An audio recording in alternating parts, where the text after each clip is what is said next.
یہ سونا میرے لیے مٹی کے برابر ہے۔ پیغمبر علیہ الصلاۃ والسلام کی خدمت میں ایک صحابی حاضر تھے۔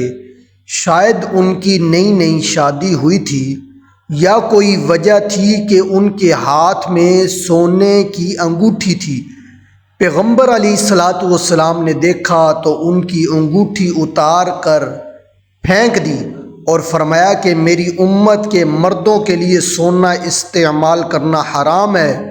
وہ صحابی مجلس نبوی میں بیٹھے رہے اور اس بات کا ذرہ برابر بھی برا نہ منایا۔ جب مجلس نبوی ختم ہوئی اور پیغمبر علیہ الصلاۃ والسلام اٹھ کر تشریف لے گئے اور صحابہ کرام رضوان اللہ تعالی علیہم اجمعین بھی جانے لگے تو لوگوں نے اس صحابی کو کہا یہ انگوٹھی اٹھا لو، بیوی وغیرہ کے کام آئے گی۔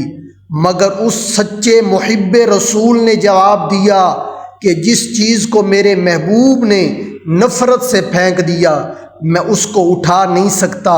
لوگوں نے کہا کہ آپ کا مطلب تو یہ تھا کہ مرد نہ پہنے، آخر آپ کا مال ہے، معمولی چیز نہیں، سونا ہے، بیچ کر بھی رقم کام میں لائی جا سکتی ہے۔ اس صحابی نے جواب دیا کہ ٹھیک ہے، سونا واقعی قیمتی ہوتا ہے، لیکن جس سونے کو میرے محبوب نے نفرت کی نگاہ سے دیکھا میرے لیے وہ مٹی سے بھی کم قیمت ہو گیا۔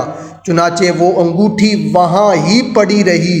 اس صحابی نے اس کو اٹھانا بھی گوارا نہیں کیا۔ نتائج: سونا استعمال کرنا مرد کے لیے حرام ہے۔ صحابی کی نبی کریم صلی اللہ علیہ وسلم سے محبت سونے چاندی سے زیادہ محبت اللہ کے رسول سے ہونی چاہیے۔